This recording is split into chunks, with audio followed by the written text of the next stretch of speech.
I'm sorry, but Boris, like, I have, you know, not a fan of Vladimir Putin, but he's going to beat the shit out of Boris Johnson.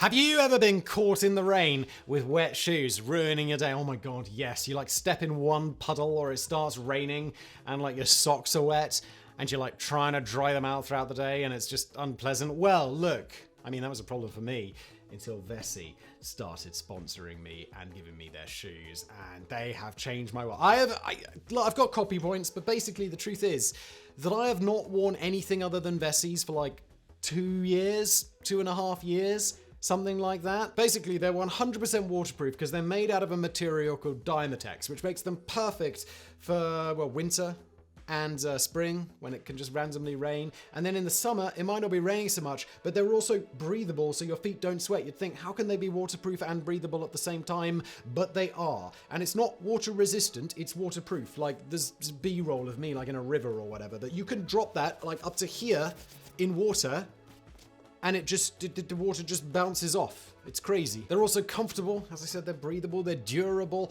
I can wear them all day, no discomfort. Plus, Vessi sneakers are designed with an added lugged rubber outsole for extra grip in these slippery wet conditions and added material for warmth in the cold. They're perfect for any activity, whether you're hiking, running errands, or just walking the dog. And the best part, they've got so many styles to choose from. Yeah, you've got 2 of them here. I wear these to the gym typically. These are pretty new.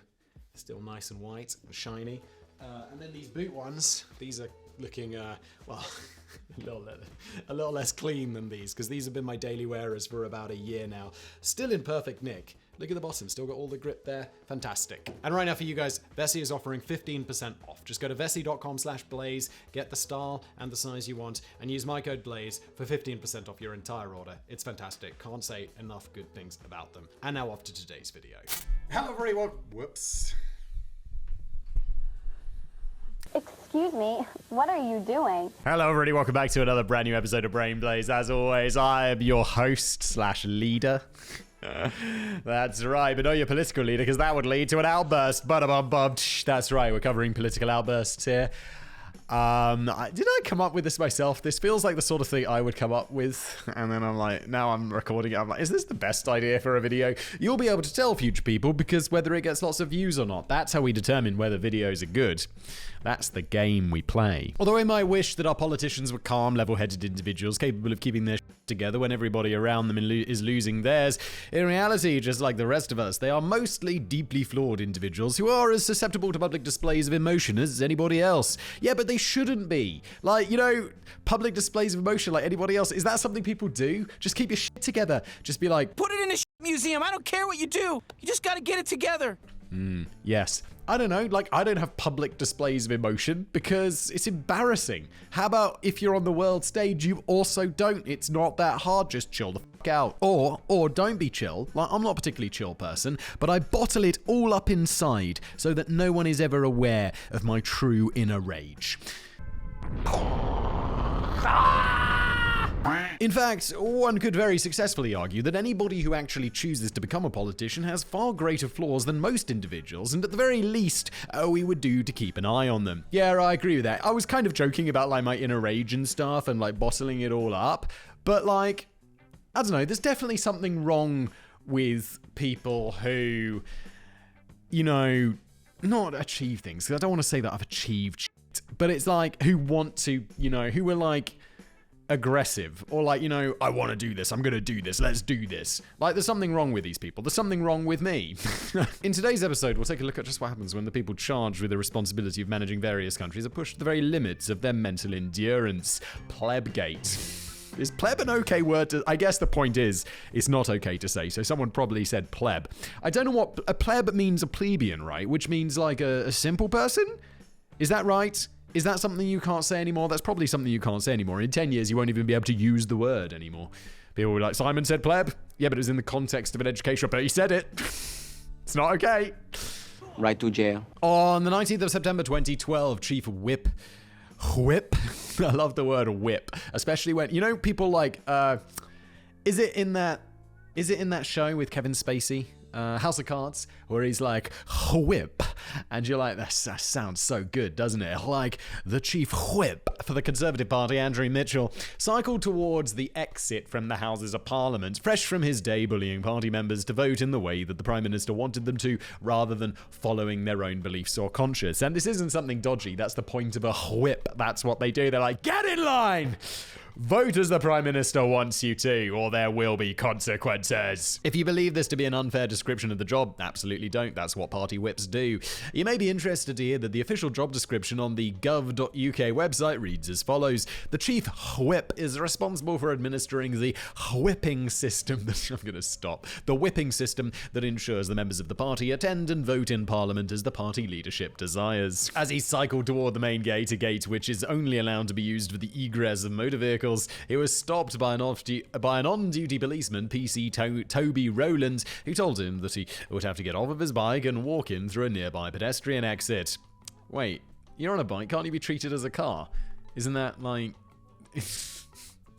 If you're pushing your bike, that's the worst of both worlds. For whatever reason, Mitchell took umbrage at this request, and a brief but heated discussion ensued, culminating with Mitchell allegedly saying, "Best you learn your fucking place, you don't run this fucking government, you're fucking plebs, holy shit, dude." It's like, I am with you, my dude, that you should be allowed to ride your bike in through the gate. And when the policeman is like, there's like levels to this shit, you'd be like, but I am a vehicle, like, I'm on my bike, you have to treat me as a car. It's like, the thing you should say. The thing you definitely shouldn't say is, don't you know who I fucking am? I don't know. The thing you absolutely don't say is, you're a fucking pleb, let me in. Bro, it doesn't look good. It doesn't look good. And it also makes you look like a piece of shit. Like a double piece of shit. Like if you said, do you know who I am? That makes you look like a piece of shit. But you're a fucking pleb. God damn, dude. What did you think was going to happen? Well, look at these hands. These are the hands of a working man. For those of you who are not familiar with the terminology of British slang, the word pleb is a somewhat outdated derogatory term used to describe a common or lower class person. Oh, okay, I thought it was used to describe a simple person.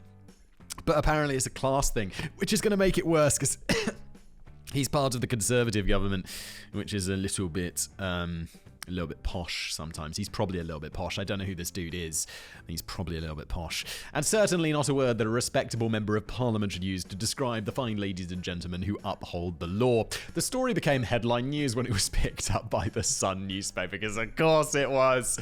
As with so many things reported by the Sun newspaper, the events surrounding the story became a tangled web of hearsay, speculation and hysteria. The resulting pantomime carried on for the better part of 2 years, with Mitchell claiming that he had not called Rowland a pleb and trying to sue the Sun newspaper for saying that he did, and Rowland saying that he had called him a pleb and trying to sue him for saying that he was a liar. Guys, just leave it alone. Also, dude, just be like, no. Just be like, okay, just leave it. Does this have to drag on for 2 years? This makes you look terrible. It's a bit like Rowland suing him for saying he's lying.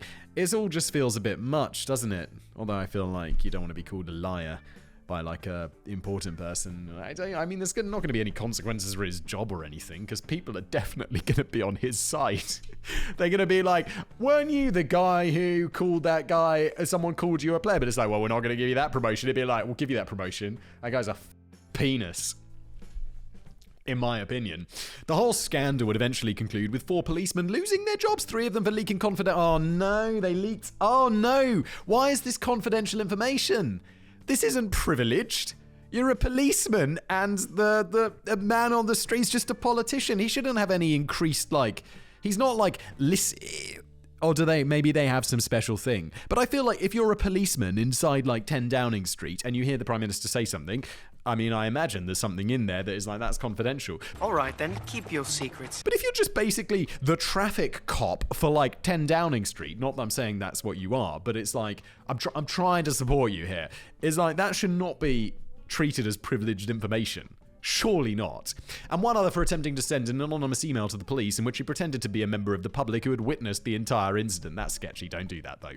you probably deserved consequences. Whether you should lose your job for that, it's a bit much, isn't it? Mitchell would eventually bow to public pressure and resign as chief whip, while also going on to lose his libel case, which landed him with a bill between £1 and £3 million. Why, lawyers' fees? Dude, what are you doing? How much money do you think you're going to get from The Sun? How much is this damaging your reputation? Damaging your reputation a lot, to be honest, if it's a lie. But you lost, didn't you? Depending on which source you're inclined to believe. Speaking at the end of the ruling, the judge, Mr. Justice Mitting, said, "For the reasons given, I'm satisfied, at least on the balance of probabilities, that Mr. Mitchell did speak the words attributed to him, or so close to them as to amount to the same. The politically toxic word pleb." End quote. In what some might call a fairly condescending manner, the judge would go on to describe Rowland in the following words: "He is not the sort of man who had the wit, the imagination, or the inclination to invent in the spur of the moment what a senior cabinet minister would have said to him." Bro, that is harsh, Mr. Justice. He's not the sort of man who had the wit, the imagination, or the inclination. That's a positive character trait. But wit or... He's just saying he's not very, he's not got a good wit, which is just another way of saying something else, which I don't want to say because it makes you sound also like a penis. I may be an idiot, but I'm not stupid. I suppose that's what happens when you employ common lower class people as police officers. Who wrote this? I know it's a joke, but it's fucking savage. This must be a Dave. This feels like a Dave script. His name wasn't at the top. Let me just go check. Okay, I gotta go back and read it. Okay, I gotta go back and read it. Yeah, it is. Jesus, Dave.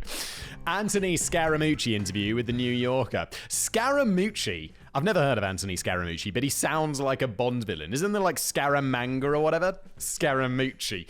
Although the Trump administration became legendary for its astronomical staff turnover, perhaps matched only by the turnover of British prime ministers in recent years, nothing comes close to matching the bizarre behavior demonstrated by Anthony Scaramucci in his... I was like, did I read that correctly or did I call him the Bond villain name? No, I got it correct. In his record-setting 10 days as White House Director of Communications, although he became a critical fundraiser for Donald Trump's presidential campaign, Scaramucci was originally a supporter of Hillary Clinton. In a now deleted tweet posted in 2012, he wrote, "I hope she runs in 2016. She is incredibly competent." Okay, great. I feel like that this is like the biggest endorsement. What I want from my politicians is them to be incredibly competent. I don't want them to be anything else other than incredibly competent. That's what I want. I mean, like president, prime minister, whatever. I always feel like this when you're like criticizing American politicians or whatever. It's like, well, I'm not American. So, take it with you gotta, give that grain of salt. What I mean is like prime ministers, country leaders, whatever. Like I live in Czech and they just elected a new president and the guy seems like a legend. And it's nice because the previous guy was, again, like not a legend. It's nice to have this new dude. He just seems so competent. He's like, you look at him, and you look at what he says, and you look at him giving speeches, and you look at his policies, and you look at what he wants to do, and you're just like, oh, look.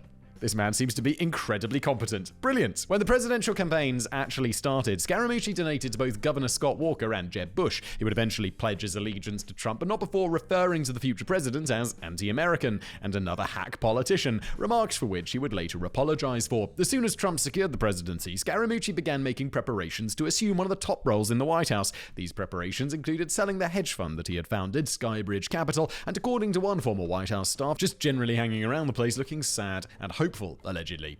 When he assumed the post of communications director on the 21st of July 2017, opinions within the White House were, shall we say, varied. The president's daughter Ivanka Trump and her husband Jared Kushner, who acted as top advisors to the president, were largely in favor of Scaramucci, but the then press secretary Sean Spicer, one of the only people who got themselves embroiled in the Trump administration, for whom it is easy to feel sorry. I don't know what's up with Sean. I feel like this whole Trump saga is just like, I've already forgotten all. I'm sure, like, I know the name Sean Spicer. I know he's in the press a lot, but I'm not really sure what he did anymore. He resigned almost immediately upon hearing the news. Working as communications director for the Trump administration would have been an exceptionally challenging job, even for the most experienced and hardened veteran, and neither of these adjectives could be used to describe Scaramucci. Yeah, he's a fundraiser. It's one of those things where it's like, you look at the political appointments or whatever, and it's like, oh yeah, okay, well that guy is just a he fundraised a lot, he raised a lot of money, so he gets this position, blah blah blah. And it's like the same with ambassador ambassador posts or whatever around the world. Like, you get these ones where it's like, you know, okay, you're in Burma or whatever, and it's like, holy shit, you've got to be like a good diplomat. And then you get ones to like, I have a country in mind, obviously, that I'm not gonna name because it's way too specific. But it's like, and then you're like, it's like a really easy posting where there are good relationships, there's a little bit of trade, you never have to gonna deal with a crisis where like 7 journalists have had their heads chopped up by terrorists that are possibly got ties to the government, or your embassy's gonna get stormed or something like that. You're just in some country where it's like super chill. And then you look at the people who get those positions and it's like, oh, billionaire founder of XYZ and this. And it's just like, well, those guys gave a lot of money. And then in return, they get like an ambassadorship to a country. I'm speaking specifically about America here. I'm not sure if this happens with other countries as well. But it's like, that is like a bit weird, isn't it? And then they just go somewhere. They live in a massive house. They go to dinner parties where there's like Ferrero Rocher in piles and shit. And I'm like, that's a bit weird. Like, for someone who has no diplomatic experience. I can see the Statue of Liberty from here. Although he had risen to prominence within the financial sector, he had little to no experience working in communications, and it would not be long before the pressure of the job pushed him over the edge. After hearing the news that his attendance at a presidential dinner had been leaked to the press, SCARAMUCCI called Ryan Lizzer, who was at the time the Washington correspondent for the New Yorker, without bothering to request that the conversation remain off the record. He launched into a tirade of threats, abuse, and accusations. Yeah, it's like, bro, if you're talking to anyone who's a journalist or what, even when I like chat with people, you always got to think about this. If you're in a position where, like, journalists just always be like, off the record, yeah, off the record, because then it's off the record, because otherwise they're like betraying their journalistic ethics or whatever it is, and they can't, publish it or whatever. Delete that shit, bro. Delete it. According to an article subsequently written by Lizzer for the New York Times, he started by threatening to fire the entire White House communications staff. It escalated from there. He would go on to accuse the then White House chief of staff, dude, what name it? Ryan's Priebus. Bro, your name sounds like straight Latin. Who are you? Morianus vestris incipiat rem totem! Of leaking confidential financial information about him to the press, information that it would later transpire was publicly available to anybody who searched for it. You leaked that, bro? I googled it, son! He told the somewhat bewildered reporter that I've called the FBI and the Department of Justice. Then, referring to himself in the third person, he said, the swamp will not defeat him. You're referring to yourself? Who are you? Pausing briefly to accuse Steve Bannon, President Trump's chief strategist, of sucking his own cock. Scaramucci, what are you up to? He brought the call to a close by saying, what I want to do is I want to fucking kill all the leakers and I want to get the president's agenda on track so he can succeed for the American people. God save... Oh, wait, that's the British national anthem. I wanted the American one. How does it go? Oh, God, I don't remember. No one cares. Let's carry on. And this is going to get cleaned up very shortly, okay? Because I've nailed these guys. I've got digital fingerprints on everything they've done through the FBI and the Department of Justice. Oh, my God, you are a James Bond villain. Lizzer would later say that it was by far the strangest conversation that he'd ever had with somebody in a high-ranking political position. And he's just thinking, bro, you never took this off the record. Man. The next morning, SCARAMUCCI would call CNN, and if not exactly to deny what he had said, certainly attempt to imbue his words with new meaning. This attempt would fail spectacularly, and although he got his wish insofar as that Reince Priebus was fired, he too would be unceremoniously relieved of his duties by Priebus's replacement former Marine General John Kelly. The entire saga may go down as one of the most bizarre instances of political suicide in living memory. Greg Gianforte attacks a Guardian reporter. Although you might think that constantly being bothered by reporters is one of the first things that you learn to deal with when getting involved in politics, not every politician has learned how to keep their calm and access their happy place in the face of unwanted questions. One of the finest examples of such an individual is the 25th governor of Montana, Greg Gianforte. Wait, the Guardian's a British paper. What's he up to? What's this guy doing with it?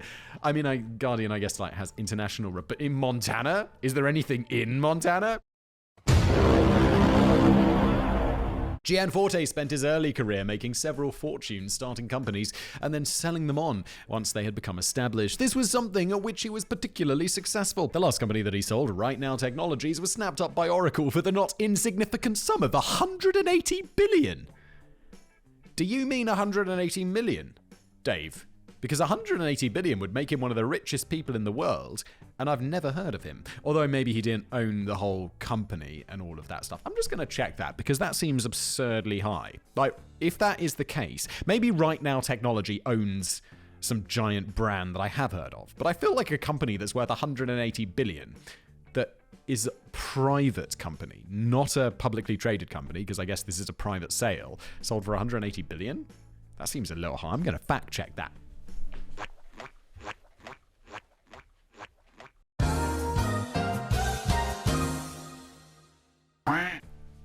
So I just fact checked that, and I'm like, normally, I say it like I won't forgive this mistake. Obviously, I'll forgive this mistake. It's all chill. But like, I was like, oh, maybe Dave just got a billion mixed up with a million, which is one letter, but also an order of magnitude. More than one order of magnitude? 3 orders of magnitude, right? 0, 0, 0. 1,000-time difference, basically. And I was like, okay, so I looked it up, and it's not 180 billion. It's not 180 million. It's 1.8 billion, which is a lot less than 180 billion and a lot more than 180 million. So I don't really know what to say here other than that's just incorrect. I guess I'll have to get out the cat o' nine tails, Dave. Get ready. Right then, buddy. I'm going to shit yourself. He would first appear on the political stage in 2017 after he was elected as Montana's representative to the House of Congress. It was during the build-up to this election, in fact the very day before the polls opened, that Greg Gianforte would carry out an assault on a journalist most sane people might reasonably assume would have cost him the election. And this is what happened. During the build-up to a television interview, Gianforte was approached by journalist for The Guardian, Ben Jacobs, who attempted to ask him a question about the CBO, Congressional Budget Office score. The following is a transcript that I made of the audio taken from Jacobs' phone recording device. Jacobs, your thoughts on the CBO score? I have no idea what a CBO score is.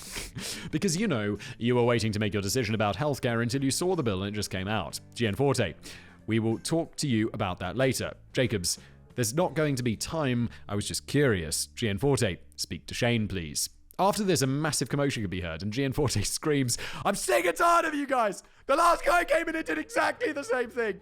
Get the hell out of here! Wait, aren't you at a press conference? Or wherever you are? It's like, get the hell out of here. It's like, bro, where do you think you are? We're all journalists. I don't know what's going on. Jacobs would later tell both the police and reporters that he had been grabbed by the throat, slammed to the floor, and punched. Bro! However, campaign manager Shane Scanlon, presumably the same Shane that Gianforte referred to earlier, released a statement saying, the reporter grabbed Greg's wrist and spun away from Greg, pushing them both to the ground. It's unfortunate that this aggressive behavior from a liberal journalist created this scene at our campaign volunteer barbecue. It wasn't a press event, it was just a barbecue. Fuck, man, what are you up to? Did you have too many beers? What the fuck? Why are you fighting? Even if your excuses are too many beers, I don't want you running the Montana state congressman for a state. I don't know what that is. I'm sorry, Americans. Some sort of politician. Scanlon was almost immediately exposed as a liar, both by the audio recording and eyewitness testimony of 3 Fox News journalists. And Fox News is like right wing, right? So they're gonna be like, bro, yeah, he beat up the liberal reporter. And it's like, they're not gonna lie about that. They're on the other side. They're just truth tellers. I'm gonna be honest with you. Although working for Fox News certainly does not make them paragons of honesty, it sure does when what they're saying doesn't push their agenda. It's probably safe to assume that they weren't all lying. A judge would later agree with this assumption, and Gianforte would be sentenced to 40 hours of community service, 20 hours of anger management classes, and had to pay $385 in court fees. Does the journalist get any money? That'd be nice. He also received a 6-month deferred sentence or suspended sentence for UK listeners. Whoa, that's no joke. That's like, I mean, you obviously want a suspended sentence where you don't have to go to prison, but they're like, yeah, you got a prison sentence, but you don't have to go to prison. You can just chill at home. What does he call it? Deferred sentence. That sounds like it's going to happen in the future, but I suppose suspended also means the same thing. Look, whatever, that's bad. Like, you've now, although he's worth he made billions. He doesn't give a shit if he's got a criminal record anymore. Although there was a fair amount of outcry when the assault became public news, with Montana's top 3 newspapers withdrawing their endorsements, Gianforte received a truly shocking amount of support for his actions. Look, I'm no giant fan of The Guardian, but like, if it's not your cup of tea politically, that's a long way. Like, I don't know. I just don't give a bit about politics, but you don't want the other side to be having their journalists beaten up. That's just not cool. President Trump would later praise his actions in front of a huge crowd. He said, anybody you could do a body slam, that's my kind of guy. That is the guy who was president. Do you know what they used to do to guys like that when they were in a place like this? They'd be carried out on a stretcher, folks. Yeah, the fact that physically assaulting a much smaller individual, an individual who was just trying to do his job, actually increased Gianforte's popularity really does provide some fascinating insight into the people of Montana. I'm all over Montana. A mate of mine who lives here in Prague is from Montana. Another American mate, a couple of mates, also Americans, make fun of him for it. Gianforte would later apologize in a letter to Jacobs in which he wrote, "My physical response to your legitimate question was unprofessional, unacceptable, and unlawful. As both a candidate for office and a public official, I should be held to a high standard in my interactions with the press and the public. My treatment of you did not meet that standard." He also made a voluntary donation of $50,000 to the Committee to Protect Journalists. Bro, $50,000 is nothing to you. You sold a company for $1.8 billion, not your first company. Let's say you're worth $2 billion. So this is the same as $50 is to someone who's worth $2 million. It's nothing. Jacobs would later accept the apology, saying, "I hope the constructive resolution of this incident reinforces for all the importance of respecting the freedom of the press and the First Amendment and encourages more civil and thoughtful discourse in our country." I wonder who wrote that. It wasn't him. Allegedly, it's going to be a PR person, and it's quite a good statement. I mean, it's bullshit, but it is the sort of thing, Although it doesn't sound... I always feel like with PR, it's like, well, it's PR. Whereas if he came up with something a bit more honest, like, I don't know, I feel like I'm not a PR person, but I could come up with something better than that would get the message across and not seem extraordinarily disingenuous. Otherwise, I'd also be like, bro, it needs to be more than 50K because people know you sold that company to Larry Ellison. Come on, let's go. A wise statement that we would all do well to take under consideration. The caning of Senator Charles Sumner. Having looked at some of the more modern examples of political indiscretion, let's travel far, far back in time and take a look at how one American politician chose to deal with his political rival. Obviously, the phrase far, far back in time is in this case only accurate when talking about American history. In Britain, the events I'm going to tell you about happened comparatively recently. History is older in Britain. It sure is, Dave. I myself have lived in at least two houses, the construction of which predated the ratification of the American Constitution, and not just by a little bit. Yeah, my nan lived in a house that was like, it was called The Forge, because it was like, it used to be like a forge where they'd like forge shit back in the day. It was one of those houses that is so old, and we have these in Britain, where they dig out the floor, so when you go into the house, you step down like about this high, because people were shorter in the past, and the ceilings were all shorter. You had to duck through doors in it. I feel like it was 1200s, something like that. It was like 800, 900 years old, something like that. Anyway, to be precise, that event took place in 1856. To be more precise, it took place on the 22nd of May, 1856. 3 days prior, Charles Sumner, an anti-slavery Republican from Massachusetts, made an impassioned speech to the Senate in which he argued that Kansas should be admitted to the Union as a free state rather than a slave state. In the speech titled "Crime Against Kansas," Sumner launched a scathing attack on Andrew Butler, a pro-slavery Democratic senator. During this attack, Sumner somewhat poetically likened Butler's support of slavery to taking a mistress, quote, "a mistress who, though ugly to others, is always lovely to him, though polluted in the sight of the world, is chaste in his sight. I mean, the harlot, slavery." Harlot's such an old word. I remember, like, it's one of those stories from, like, I don't even remember the name of the kid who said it, but there was some kid at my school who got, it was either his previous school, he got suspended or something, because he was like in drama class and they were reading Shakespeare. And I think this is such a setup for such a lame joke, but now I'm committed. No. Wait. And it was something like they were reading Shakespeare and Shakespeare used the word harlot. And he was like, "What does the word harlot mean, sir?" Knowing what the word harlot means. And I think his daughter was like in their class or something, or like in the school. And he said, "So much like your daughter, a harlot, yes?" And he got suspended or expelled or something for saying this. Like, holy shit. It's only funny to me because it's a story from my past that I remember enjoying. It's just a waste of time for you.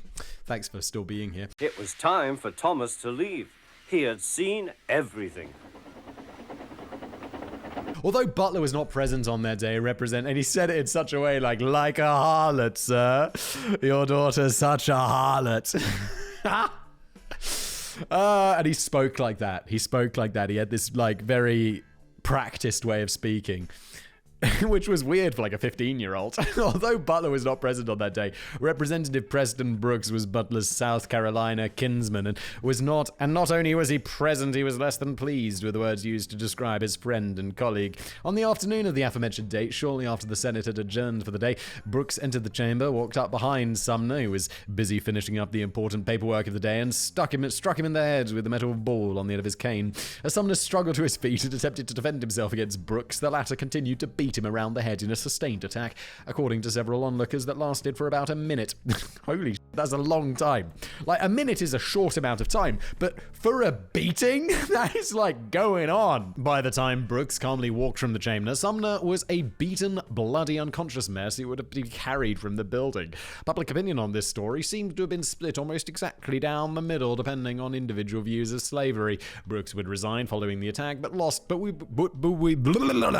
would be re-elected almost immediately. I need to speak more practice. That was sloppy, whistle boy. For his part, after a rather slow recovery, Sumner would return to the Senate and continue working there for another 18 years. It's perhaps worth mentioning that had Brooks held his opponent in high regard, he would probably have challenged him to a duel. I demand satisfaction. Personally, I think that this particular method of settling debates would make politics far more interesting. If it were to make a return, who could fail to be drawn in by the publicity and promotion surrounding a duel between Barack Obama and Donald Trump to decide the presidency, a duel between Churchill and Hitler, or an epic fight to the death between Boris Johnson and Vladimir Putin? I'm sorry, but Boris, like, I have, not a fan of Vladimir Putin, but he's going to beat the out of Boris Johnson. Vladimir Putin used to be in like the KGB. He holds like a black belt and he would destroy him. Which, as much as I don't like Putin, would be fun to see. It would certainly be no less fair than the first past the post voting system or the Electoral College. On top of that, it would make for far more interesting viewing. Yes! That's where we end today's video. Thanks for watching.